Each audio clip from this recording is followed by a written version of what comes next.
Hi, guys. Welcome back to Cynthia's Crossings End of Life Services, where we talk about the elephant in the room. And here is Ellie, our mascot, and we are going to talk about advanced directives today.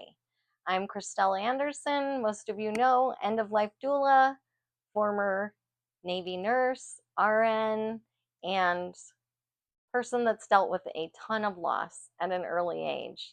And we can do so much better for everyone if we talk about it, if we plan early, and if we work hard at this. And it doesn't have to be scary. So today we're going to talk about advanced directives. Do you realize that about 87% of people say they're very important to have done? About half of those people have actually done those, and out of those, only about a third of those people know where they are and have them up to date. This is not good. This is not good. This is, again, leaving your healthcare decisions to default, letting the system decide for you. That's not good. You don't want to do that. We want you to be empowered and have control of your own healthcare. Okay? So, something I didn't know that I was shocked to learn is that advanced directives, they are legal documents, but they are not legally binding. So, a living will. This states your wishes. In most basic form, most living wills state, do you want a feeding tube? Do you not? Do you want to be on a ventilator and have a machine breathing for you? Do you not? Do you want to be resuscitated if you go into a cardiorespiratory arrest? Or do you not? That's about all it says. It does not go into all the nitty-gritty details. If you'd like the nitty-gritty details, I know where you can get an awesome 9-choice advanced directive document that you can fill out. That's a great guideline for you and your family to talk about your healthcare decisions. And that document is at doulagivers.com. It's a free download. It's an amazing document, but it will not be legally binding, okay? So you need to know that. Doctors can override it, and it was actually created to protect doctors, not people. So a post form is what you want. That's your ace in the hole. Now, a post form is a physician order for life-sustaining treatment. What that does, that is a medical order. It is legally binding and it must be followed.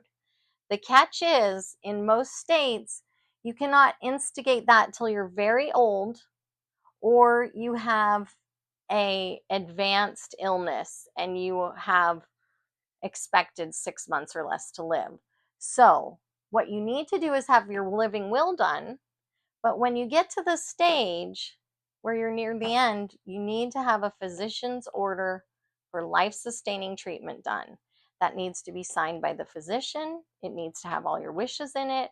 And that must be, it does not matter what your family's saying to pressure the physician. It doesn't matter if you have 2 family members saying, yes, I want a feeding tube, no, and the squeaky wheel gets the grease, and the one that fights the most gets their wishes done. And it may not be what you want. It may be your family can't accept that you're at the end. And so that's very important. Physician order for life-sustaining treatment.